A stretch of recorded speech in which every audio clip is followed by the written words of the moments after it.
નમસ્કાર બાળ મિત્રો, તમે કેમ છો? મજામાં? મારું નામ વિરાજબા ડોડિયા છે અને તમે સાંભળી રહ્યા છો વાર્તા વર્ષા પોડકાસ્ટ. તો આ છે એક સ્પેશિયલ એપિસોડ જે હું દર મહિને મૂકીશ.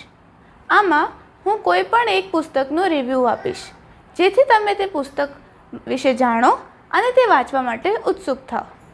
તો આજે હું એક એવા જ મહાન લેખિકાની પુસ્તકનું રિવ્યૂ લઈને આવી છું, જેમનું નામ છે શ્રીમતી સુધા મૂર્તિ.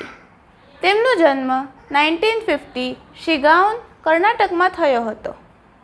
તેમણે એન્જિનિયરિંગમાં માસ્ટર્સની ડિગ્રી કરી છે અને તે ભારતના શ્રેષ્ઠ કંપનીઓમાંથી એક ઇન્ફોસિસ ફાઉન્ડેશનના પ્રમુખ છે.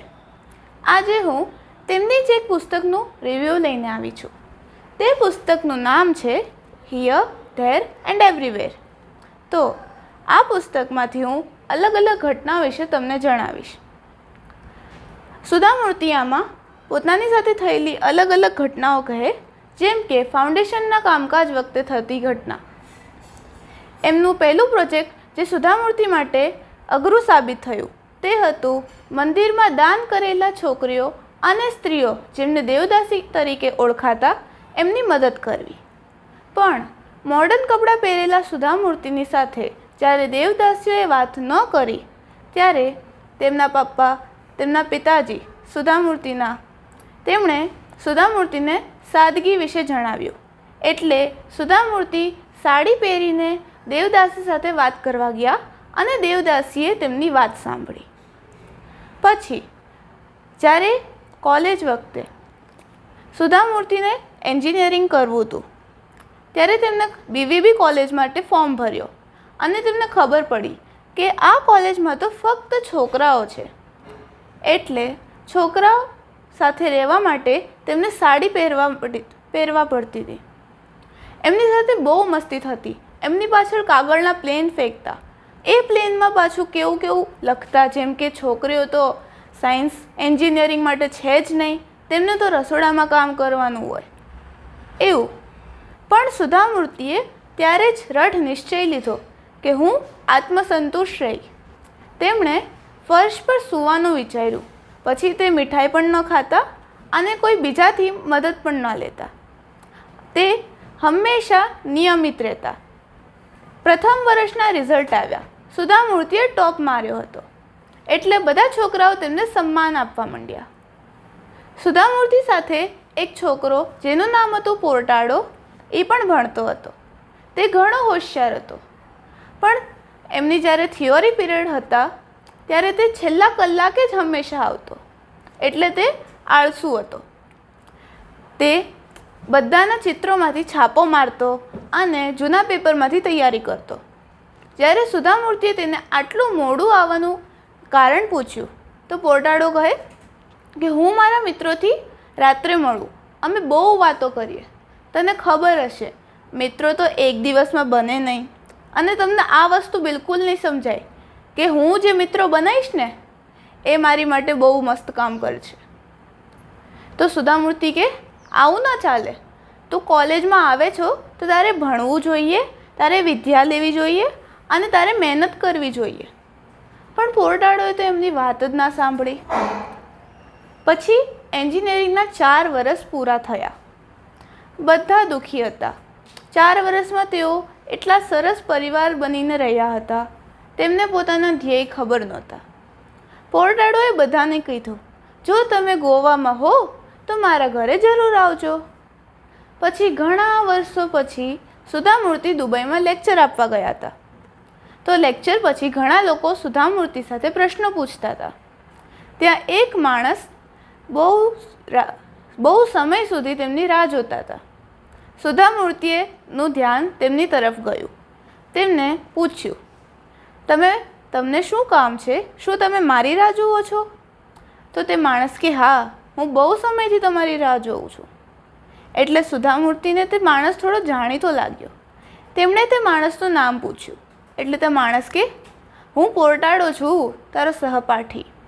એટલે સુધા મૂર્તિ તો ખુશ થઈ ગયા. લો, આ તો મારો જૂનો મિત્ર છે. પછી કે તું મારા ઘરે અહીંયા છે ને રાત્રે જમવા જરૂર આવજે. તો પોર્ટાડો કે ના રે ના, હું તો નાઇટ શિફ્ટમાં છું, હું છે ને જમવા ન આવી શકું રાત્રે. એટલે સુધામૂર્તિ કે ચલો અત્યારે ચા તો પી લઈએ. એટલે પછી બે એક રેસ્ટોરન્ટમાં ગયા. સુધામૂર્તિ પોતાના માટે જ્યુસ મંગાવી અને ચા મંગાવી. પછી સુધામૂર્તિ એમને પોર્ટાડોને બહુ પ્રશ્નો પૂછ્યા કે તું કેટલા વર્ષથી દુબઈમાં કામ કરે છો, તારા લગ્ન થયા, તારા કેટલા બાળકો છે, તું ભારત ક્યારે આવ્યો, એટલો ઝડપથી બોલ્યા. એટલે પોર્ટાડો કે તું તો મારા માટે બહુ ઝડપી છો, કેમ કે તું તો કમ્પ્યુટરમાં કામ કરે અને હું તો કન્સ્ટ્રક્શનમાં, એટલે મને સહન કરી લેજો, હું તો બહુ ધીમો છું. પછી પોર્ટાડો કે હું તો અહીંયા 5 વર્ષથી દુબઈમાં કામ કરું છું. એની પહેલાં હું ભારતમાં થોડી નાની કંપનીઓમાં કામ કરતો હતો.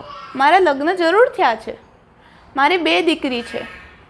એટલે સુધામૂર્તિ કે તું કાશ એમને આજે લઈ આવ્યો હોત.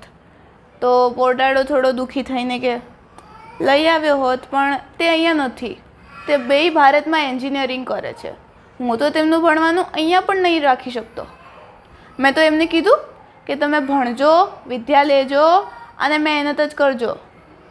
તને ખબર મને આ કોણે કીધું? તે જ કીધું તું. સુધામૂર્તિ તો આશ્ચર્યચકિત થઈ ગઈ. એટલે પોર્ટાડો કે મારો સમય હવે પૂરો થયો છે, મારે કામે જવું છે. તે દિવસે મેં તને મૂર્ખ કીધો, આજે હું તને હોશિયાર કહું છું. પછી બીજી ઘટના થઈ. એકવાર સુધામૂર્તિ છે ને એમના થોડા મિત્રો સાથે પાકિસ્તાન ફરવા ગયા હતા.